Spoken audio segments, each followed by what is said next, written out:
अस्सलाम वालेकुम वरहमतुल्लाहि वबरकातुहू। दोस्तों, आउं आहियां अली हसन अब्बासी। किताब आहे कलोड़ा दौरे हुकूमत 1681 ईस्वी खां 1783 ईस्वी। लेखक ग़ुलाम मोहम्मद लाखो। छापो अवल साल 2004 ईस्वी, छापो ॿियो साल 2021 ईस्वी। छपराईंदड़ सिंधी सात घर, हैदर चौक, गाॾी खातो, हैदराबाद, सिंध। किस्त छहीं ठटे में मुग़ल सूबेदार। बखर खां पोइ मुग़ल शाही ठटे हथ खणण लाइ तयारी कई। जंहिं वक़्तु बखर ते मुग़लनि जो कब्ज़ो थी वियो, तॾहिं ठटे ते मोहम्मद बाक़ी तुरखान जो राज हो। हिन पंहिंजी न्याणी अकबर जे निकाह में दाख़िल करे पाण खे बचाइण जी कोशिशि वरिती, लेकिन अकबर हीउ रिश्तो क़बूल न कयो। बाक़ी तुरखान जे दौर में अकबर ॿियनि मामरनि जे करे ठटे खे पासीरो रखियो। अलबत्ता जानी बेग जे दौर में बखर ते नवाब मोहम्मद सादिक ख़ान मुक़ररु थियो, तॾहिं हिन खे ठटे जी फ़तह लाइ बि हुकुम मिलियो। तारीख़ मौसूमी सिंधी सिफ़ो 291। ही नवाब 12 रबीउल अवल 994 हिजरी बराबरि 3 मार्च 1586 ईस्वीअ ते बखर पहुतो। नवाब ऐं जानी बेग जे सिपाहियुनि जे विच में पाट में लड़ाई थी, जंहिंमें तुरखाननि जो घणो नुक़सानु थियो। हू सेवण जे मुआसिरे में हथी को हो त जानी बेग ख़ुदि बि लकी जबलनि वटि पहुची वियो। उन विच में अकबर जो फरमान पहुतो त जानी बेग दरगाह में तोहफ़ा मोकिले पंहिंजी आजिज़ी, इख़लास ऐं न्याज़मंदी ज़ाहिर कई आहे। इन करे लड़ाई बंदि कई वञे। साॻियो हवालो सिफ़ो 291 292। हिंदी मुग़लनि खे हिन जंग में तुरखाननि जे जंगजू लश्कर जो अंदाज़ो थी वियो। आम राय आहे त मोहम्मद सादिक का बि कामयाबी हासिल न करे सघियो ऐं हिन जो घणो नुक़सानु थियो। इन करे पोइ जॾहिं सिंध जे फ़तह जो क़तई फ़ैसिलो थियो, तॾहिं ख़ान खाना जी क़यादत में बाक़ाइदा रिथात सां हिकु वॾो लश्कर मोकिलियो वियो। लेकिन 4 साल बि न गुज़रिया त ठटे जी फ़तह जो पको ऐं क़तई फ़ैसिलो थी वियो। शहनशाह अकबर सन 998 हिजरी 1590 ईस्वीअ में लाहौर जे दौरे ते हो, तॾहिं दरबारियुनि बादशाह जा कन भरिया त मिर्ज़ा जानी बेग शाह हसन अरगून वांगुरु इताअत जो इज़हार बि न कयो, पर हाणे हू ख़ुदि मुख़्तियारीअ जो दम हणणु लॻो आहे। तारीख़ मौसूमी सिंधी तर्जुमो सिफ़ो 292। उन ते शहनशाह अकबर अब्दुल रहीम ख़ान खाना खे ठटे जी फ़तह जो हुकुम ॾिनो। मुहक़िक़ सिंध सैयद असामुद्दीन राशिदीअ जो ख़्यालु आहे त ख़ान खे जॾहिं हीअ मुहिम मिली, तॾहिं काफ़ी परेशान थियो, छो त उन खां अॻु मोहम्मद सादिक सिंध मां ख़्वार ख़राब थी वापसि थियो हो। उन तजुर्बे जे आधार ते चूंड अमीरनि ऐं बहादुरनि जो लश्कर बि ख़ान जी क़यादत में ॾिनो वियो। अकबर पंहिंजे सिर लाहौर में रावीअ जे किनारे ते अची ख़ान खाना खे रुख़्सत कयो। मीर मोहम्मद मासूम बखरी, बाब 1314, सिंधी अदबी बोर्ड, 1979 ईस्वी। उन मां मुहिम जी अहमियत जो अंदाज़ो करे सघिजे थो। ख़ान बखर पहुची अजीब कशमकश में मुब्तला थियो। हिन हितां जे मुख़्तलिफ़ बुज़ुर्गनि सां रूबरू मिली या संदन मज़ारुनि ते वञी कामयाबीअ लाइ दुआऊं घुरायूं ऐं नज़र न्याज़ पेश कया। उन ॾिस में मखदूम नूह, मखदूम उस्मान दरबेलवी, शेख वहियो ऐं शेख भिरकियो जा नाला तज़किरनि में आया आहिनि। शेख फरीद बकरी, ज़ख़ीरतुल ख़वानीन, जुल्द अवल, सिफ़ो 179 180। तज़किरनि में हिन जंग ऐं मुहिम जी निस्बत में औलिया इकराम जे हवाले सां अजीब ग़रीब हिकायतूं आयूं आहिनि, जिन खे दोहराइण जी हिते गुंजाइश कान्हे। अकबरी लश्कर में सिंध जो मोरिख़ मीर मोहम्मद मासूम बखरी बि शामिल हो, जंहिं पंहिंजी तारीख़ मौसूमी में हमलनि में मारामारियुनि जा अखीं ॾिठा तफ़सील ॾिना आहिनि। ख़ान खाना ऐं तुरखाननि जे लश्कर में इब्तिदा में सेवण में लड़ायूं थियूं। उन मक़सद लाइ क़िले जो मुहासिरो कयो वियो ऐं सुरंगूं खोटे बारूद भरे क़िले खे फ़तह करण लाइ कोशिशूं कयूं वयूं। जानी बेग ख़ुदि नसरपुर पहुची बोहरी क़िले में जंग जी तयारी कई। सेवण जो मुहासिरो छॾे मुग़लिया लश्कर बोहरीअ तरफ़ वधियो। तुरखाननि पंहिंजी मदद लाइ फ़रंगी लश्कर पोर्चुगेज़ खे बि सॾियो हो। हमले आवरनि ऐं सिंध जे लश्कर में नसरपुर जे आसपास दरिया में ज़बरदस्त लड़ाई थी। तुरखाननि जे लश्कर जी क़यादत ख़ुसरो चरकस ते कई। हिन जंग में मुग़लनि खे घणो नुक़सानु थियो। बोहरी क़िले खे हासिल करण लाइ पिणु वॾी वेड़ थी, पर मुग़ल उन खे हासिल न करे सघिया। उन बाद मुग़लनि मुख़्तलिफ़ शहरनि ते हिक ई वक़्तु दॿाउ विझण जी हिकमत अमली ठाही, जंहिं मूजिबि फातह, ठटे, बदीन, सेवण ऐं उमरकोट तरफ़ टोलनि जी सूरत में टिड़ी पखड़ी विया। मीर मासूम सेवण वेंदड़ टोले में शामिल हो। मुग़लनि जे टिण पखिड़जण जी सूरत में जानी बेग तुरखान सेवण तरफ़ वधियो। मुग़ल सिपाह ऐं मिर्ज़ा जानी बेग जे विच में लकी जे जबलनि वटि वॾो दंगल थियो, जंहिंमें अकबर जा के नामवर सालार मारिजी विया। लेकिन सिंध जो हाकिम हिन खूनरेज़ जंग बाद पाण बचाए उनड़पुर तरफ़ निकिरी वियो, जिते किले बंदि थी वेठो। मुग़लनि वधी उनड़पुर जो घेरो कयो ऐं घणा ॾींहं लड़ाई जारी रही। ईअं जंग मां को बि खड़तेल न पियो निकितो। मीर मासूम जी समूरी रुदाद लिखंदे ॿुधायो आहे त आख़िर जानी बेग तंग थी सुलह तरफ़ हथु वधायो। तारीख़ मौसूमी सिंधी तर्जुमो सिफ़ो 295 खां 302। मीर मासूम मुग़ल सिपाह जो हिसो हो। उन सूरत में खेसि ईअं ई लिखणु खपंदो हो। ॿिए तरफ़ मीर अली शेर कान्य मुख़्तलिफ़ रुदाद बयानु कई आहे। कान्य लकी जबलनि वारी जंग में जानी बेग जी जवान मर्दीअ जी वॾी तारीफ़ कई आहे। मुग़ल लश्कर सिंध जे जुदा जुदा हिसनि ते वञी कुझु जंग ऐं कुझु हीले हिरफत सां कनि शहरनि ते कब्ज़ो कयो। मोहम्मद अमान तुरखान ऐं कासिम अली वकील खां नेरून कोट जो किलो छॾायो। शाह बेग ख़ान अबुल कासिम अरगून जे हथां साकरो खसियो। चाचकान जो परगि॒णो पिणु मक़ामी माण्हुनि जे मदद सां हथु कयो वियो। उन दौर में मिर्ज़ा जे हुकुमनि ते ठटे खे नाबूद कयो वियो त जीअं भरियो भिकियो शहर धारियनि जे वर न चढ़ी वञे। पूरो महीनो ठटे में वॾी बर्बादी रही। उन दौर में मिर्ज़ा जानी बेग खे शख़्सी तौर ते ॿ वॾा नुक़सान पहुता। हिकु त संदसि वालिद पाइंदा बेग मिर्ज़ा ऐं पुटु अबुल फतेह उमर फ़ौत थी विया। ॿियो त लड़ायुनि में ड्रेग अचण सबबि मुल्की मईशत खे बि वॾो नुक़सानु पहुतो। हिन सॼी रुदाद लिखण बाद कान्य लिखियो आहे त उन समूरे माजरा में पिणु जानी बेग आख़िरी दम ताईं विढ़ण जो पको इरादो कयो। उन हालत में सुलह जी आछ ख़ुदि मुग़लनि जे तरफ़ां थी ऐं अब्दुल रहीम ख़ान खाना कुझु माण्हू मोकिले ठाह जी कोशिश वरिती। तहफ़तुल किराम सिंधी तर्जुमो मखदूम अमीर अहमद सिफ़ो 190 खां 195 सिंधी अदबी बोर्ड 1976 ईस्वी। मुल्की हालतुनि जी बर्बादी जानी बेग जे सिपाहियुनि जी हक़ीक़ी रुदाद ऐं मुग़लनि सां ॻुझ ॻोह में सुलह जे ॻाल्हियुनि जो तज़किरो बि कान्हे कयो आहे। सुलह थियण बाद जानी बेग ठटे रवानो थियो ऐं ख़ान खाना सन में रही चौमासी जी मौसम गुज़ारी। बाद में फतेहबाग रवानो थियो, जिते जानी बेग संदसि इस्तक़बाल कयो। ॿई ॼणा ठटे पहुता, जिते ख़ान जे मान में वॾियूं दावतूं कयूं वयूं। कुझु ॾींहं ठटे में रही ख़ान खाना जानी बेग खे साण करे लाहिरी बंदर खां सिंध जो समुंड ॾिसणु वियो। तुरखाननामा सिंधी तर्जुमो सिफ़ो 70 ते लिखियो आहे त ख़ान 20 कोह बंदर खां परे मनोड़े खे ॾिसण लाइ वियो, जो खारे पाणीअ जे विच में आहे। हिन जंग जे हवाले सां राशिदी साहब हमअसर किताबनि में आयल समूरो मवाद जमो कयो आहे। तहफ़तुल किराम फ़ारसी साल 1971 ईस्वी मुतब सिंधी अदबी बोर्ड सिफ़ो 219 खां 312 ऐं पिणु हिन जंग बाबति सॼी ओख ड्रोख राशिदी साहब पंहिंजी किताब मीर मोहम्मद मासूम बखरीअ में ॾिनी आहे, जा बेहद दिलचस्प आहे। बाब 13-14। हिन खां पोइ जानी बेग सुलह जे शर्तुनि मूजिबि ख़ान सां गॾु शाही दरबार में वञी अकबर जी कदम बोसी कई। ठठो सिंध हिन खे मरहमत थियो। मिर्ज़ा जानी बेग 1009 हिजरी 1601 ईस्वीअ में फ़ौत थियो। अकबर वरी बि ठठो हिन ख़ानदान वटि रहणु ॾिनो ऐं जहांगीर बि साॻी पॉलिसी जारी रखी। जानी बेग खां पोइ मिर्ज़ा गाज़ी बेग तुरखान खे ठठो मिलियो, जंहिं 1021 हिजरी 1612 ईस्वीअ में वफ़ात कई। इन रीति ठटे ते तुरखाननि जो राज पूरो थियो। हाणे ठटे खे सूबे जो दर्जो मिलियो ऐं सिधो दिल्लीअ मां गवर्नर सूबेदार अचणु शुरू थी विया। मीर अली शेर कान्हे तहफ़तुल किराम में ठटे जे सूबेदारनि जी लिस्ट ॾिनी आहे, लेकिन उहा नाक़िस आहे। राशिदी साहब हिन तहफ़तुल किराम फ़ारसी किताब जे तहलीक़ात में जदीद ॼाण ऐं तहक़ीक़ जे बुनियाद ते मुग़ल सूबेदारनि जी मुकमिल लिस्ट ॾिनी आहे। साॻी लिस्ट एजाज़ुल हक़ क़ुदूसी तारीख़ सिंध जुल्द 2 मुतब मरकज़ी उर्दू बोर्ड लाहौर 1974 ईस्वीअ में बि कुझु तब्दीलीअ सां ॾिनी आहे। हिते असीं उन्हनि ॿिन्ही किताबनि जी मदद सां ठटे जे मुग़ल सूबेदारनि जी लिस्ट ॾेई रहिया आहियूं। अकबर जो दौरु 1100 हिजरी खां 1114 हिजरी। नंबर 1 दौलत ख़ान लोधी 1100 हिजरी खां 1103 हिजरी। जॾहिं मिर्ज़ा जानीअ खे वठी ख़ान खाना हिंदुस्तान रवानो थियो, तॾहिं ठठो दौलत ख़ान जे हवाले थियो। 2 मिर्ज़ा शाहरुख 1102 हिजरी ठटे लाइ नामज़द थियो। बाद में मलिक जानी बेग खे मोटी मिलियो। 3 खुसरो चरकस 1102 हिजरी 1108 हिजरी। जानी बेग शाही दरबार में हो त मिर्ज़ा गाज़ी बेग मुल्क जो मुहदार बणियो, पर असुल हाकम चरकस रहियो। जहांगीर जो दौरु 1114 हिजरी खां 1137 हिजरी।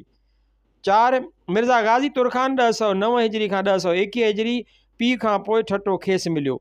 हिन जी हिंद में हुजण वारे वक़्त में मिर्ज़ा अहमद बेग ऐं हिंदू ख़ान 1113 हिजरी खां 1116 हिजरी ऐं ख़ुसरो चरकस 1117 हिजरी खां 1121 हिजरी मिर्ज़ा जे नायब तौर ठटे में हुकूमत कई। 5 मिर्ज़ा अब्दुल अली ख़ान 1121 हिजरी गाज़ी बेग जी वफ़ात बाद 11 सफ़र 1121 हिजरी ख़ुसरो चरकस खेसि सरबराह मुक़ररु कयो, लेकिन जहांगीर तेज़ीअ सां कार्रवाई करे मिर्ज़ा अब्दुल अली ऐं ख़ुसरो खे गिरफ़्तार कराए ठटे मां बेदख़ल कयो। 6 मिर्ज़ा रुस्तम कंधारी 1122 हिजरी खां 1123 हिजरी उन बाद बादशाह सिधो ठटे ते मुग़ल सूबेदार मोकिलणु शुरू कया। रुस्तम पहिरियों सूबेदार थी ठटे आयो। ही ज़ालिम हो, जहांगीर खेसि माज़ूल कयो। 7 ताज ख़ान ताश बेग 1123 हिजरी बखर जो फ़ौजदार हो, उतां ठटे आयो ऐं उन साल ठटे में फ़ौत थियो। 8 अरसलान बेग शमशीर ख़ान उज़्बेक 1123 हिजरी खां 1125 हिजरी सेवण मां ठटे आयो, पोइ माज़ूल थी दरबार में पहुतो। 9 मीर अब्दुल रज़ाक ख़ान मामूरी 1125 हिजरी खां 1128 हिजरी 10 मिर्ज़ा शाह बेग अरगून ख़ान दौरान 1128 हिजरी 11 सैयद बायज़ीद बुखारी मुस्तफ़ा ख़ान 1129 हिजरी खां 1135 हिजरी बखर मां ठटे जो सूबेदार थी आयो। मुहर्रम 1135 हिजरीअ में ठटे में फ़ौत थियो। 12 सैयद इब्राहिम बिन बायज़ीद बुखारी 1135 हिजरी तहफ़तुल कलाम में हिन जो नालो अचे थो, ॿियनि किताबनि में नथो अचे। थी सघे थो त वालिद जी वफ़ात वक़्तु ठटे जो बंदोबस्तु संभालियाई। 13 शरीफ़ुल मुल्क 1135 हिजरी खां 1137 हिजरी हिन जे ॾींहंनि में शहज़ादो शाहजहान वालिद खां रंज थी ठटे आयो। 14 मिर्ज़ा अबू सईद 1136 हिजरी ख़ातिरी न आहे त हिन खे ठटे जी सूबेदारी मिली या पटना जी, बहरहाल ठटे न पहुतो हो जो 28 सफ़र 1170 हिजरी ते जहांगीर फ़ौत थियो। बाद में शाहजहान बादशाह बनियो त हिन पंहिंजो सूबेदार ठटे मोकिलियो ऐं शरीफ़ुल मुल्क माज़ूल थियो। शाहजहान जो दौर 1137 हिजरी खां 1169 हिजरी। 15 मिर्ज़ा ईसा तुरखान सानी 1170 हिजरी खां 1168 हिजरी ठटे जे तुरखाननि जी औलाद मां हो। हिन जी आलीशान रांक मकलीअ ते आहे। 16 सैयद बादशाह ख्वाजा शेर ख्वाजा बाकी ख़ान 1137 हिजरी ठटे ते पहुतो हो जो राह में फ़ौत थियो। 17 मुर्तज़ा ख़ान मीर हसामुद्दीन अंजो 1137 हिजरी खां 1139 हिजरी ठटे में फ़ौत थियो। 18 मीर अबुल बका अमीर ख़ान 1139 हिजरी खां 1141 हिजरी बखर जे अमीर ख़ान सादातनि मां हो। 19 यूसुफ मोहम्मद ख़ान ताशकंदी 1141 हिजरी खां 1145 हिजरी बखर ऐं सेवण में बि रहियो, बाद में ठटे जो सूबेदार थी आयो। 20 दौलत ख़ान ख़वास ख़ान मई 1145 हिजरी खां 1150 हिजरी। 21 गैरत ख़ान ख्वाजा कामगार 1150 हिजरी ठटे जो सूबेदार थी आयो। उन साल ठटे में फ़ौत थियो ऐं मकलीअ ते दफ़न थियो। राशिदी साहब हिन जी क़बर ॻोल्हे लधी, हिन किताब मासिरे जहांगीरी लिखियो। 22 मुग़ल ख़ान शादी बेग शुजात ख़ान शाद ख़ान 1150 खां 1152 हिजरी बखर मां ठटे आयो ऐं पोइ वरी सेवण ते मुक़ररु थियो। 23 मीर अबुल बका अमीर ख़ान 1152 हिजरी खां 1157 हिजरी ॿियूं भेरो ठटे जो सूबेदार थी आयो। उन वक़्तु ठटे में जामिया मस्जिद ठारायाई या बादशाही या मस्जिद शाहजहान सॾिजे थी। रोड़ीअ में हिन जी क़बर सतियुनि जे थान क़ब्रस्तान में आहे। 24 मुग़ल ख़ान बिन ज़ैन ख़ान कोको 1157 हिजरी खां 1160 हिजरी दखन में किलादार हो। अमीर ख़ान फ़ौत थियो त हिन खे ठटे जो सूबेदार मुक़ररु कयो वियो। 1160 हिजरी में माज़ूल थियो। शाहजहान 1 ज़ुल्हज 1159 हिजरी ते लाहौर में हो जो औरंगज़ेब खे मुल्तान ऐं ठटे जो वाइसराय मुक़ररु कयाई। औरंगज़ेब ठटे न आयो, सॼो कमु सूबेदारनि जे हथां हलियो थिए।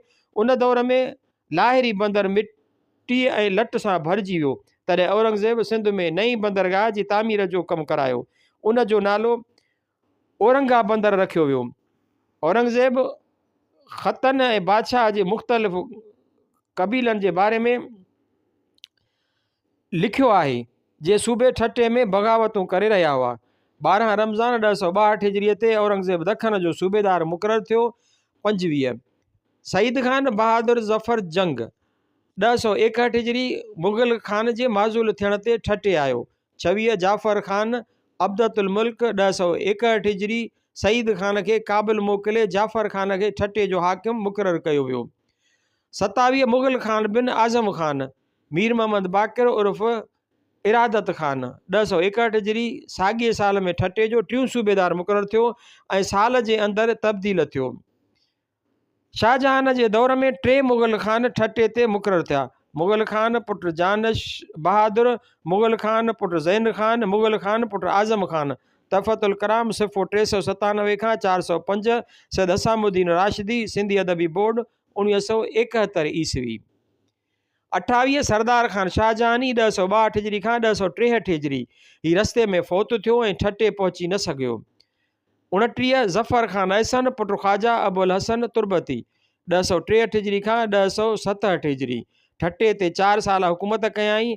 हिन मुश्किन बाग़ जो बुनियादु रखियो जो कलहुड़नि जे दौर में मौजूदु हो। औरंगज़ेब जो ज़मानो 1069 खां 1118 हिजरी 1118 हिजरी। औरंगज़ेब जो ज़मानो 1069 हिजरी खां 1118 हिजरी। 30 कबाद बेग उज़्बक 1067 हिजरी खां 1070 हिजरी। औरंगज़ेब हिन खे 5 मुहर्रम 1067 हिजरी ते ठटे जो हाकिम मुक़ररु कयो जॾहिं पाण दरिया ब्याह जे किनारे सुल्तानपुर वटि हो। 26 सफ़र 1067 हिजरी ते ठटे पहुतो ऐं 9 रमज़ान 1070 ताईं रहियो। हीउ ठटे लाइ आलमगीर जो पहिरियों गवर्नर हो। 31 लश्कर ख़ान यादगार बेग जान निसार ख़ान बिन ज़बरदस्त ख़ान 1070 हिजरी खां 1074 हिजरी 5 साल ठटे जो सूबेदार रहियो। 1074 हिजरीअ जे आख़िर धारे माज़ूल थियो। 32 गज़नफर ख़ान पुट अल वर्दी ख़ान 1074 हिजरी खां 1077 हिजरी हिन ठटे जी हाकिम तौरु 1077 हिजरीअ में वफ़ात कई। 33 इज़्ज़त ख़ान सैयद अब्दुल रज़ाक गीलानी 1077 हिजरी खां 1080 हिजरी 3 साल खनि सूबेदार रहियो। 34 अबू नसर ख़ान शाइस्ता ख़ान 1080 हिजरी खां 1082 हिजरी 2 साल ठटे में रहियो। 35 सादत ख़ान 1082 हिजरी हिन जो ज़िक्र सिर्फ़ु तहफ़तुल किराम में आयो आहे। 36 किफ़ायत ख़ान 1082 हिजरी। औरंगज़ेब शहज़ादे मोहम्मद सुल्तान खे ठटे जो सूबेदार मुक़ररु कयो ऐं हुकुम ॾिनो त किफ़ायत ख़ान खे पंहिंजो नाइब करे ओॾांहुं मोकिले। उन साल शहज़ादे मोहम्मद वफ़ात कई। चई नथो सघिजे त किफ़ायत ख़ान ठटे पहुतो या न। 37 इज़्ज़त ख़ान सैयद अब्दुल रज़ाक गीलानी 1034 हिजरी खां 1090 हिजरी ॿियो भेरो ठटे जो सूबेदार थी आयो ऐं 6 साल हिते रहियो। 38 ख़ानाज़ाद ख़ान 1090 हिजरी खां 1095 हिजरी हिन जी असलियत बाबति घणो इल्मु कोन्हे। ईअं थो लॻे त काबुल खां बदिली करे हिन खे ठटे मोकिलियो वियो। 39 सरदार ख़ान 1095 हिजरी खां 1098 हिजरी मालूम न आहे त हीउ केरु हो छो त उन दौर में 3 सरदार ख़ान थी गुज़रिया। हीउ 3 साल ठटे जो सूबेदार रहियो। 40 मुरीद ख़ान 1099 हिजरी खां 1101 हिजरी हिन आलमगीर जुलूस जी 3 साल इस्लाम क़बूल कयो। मनसब ऐं मस्जिद ऐं मुरीद ख़ान जो ख़िताब मिलियुसि।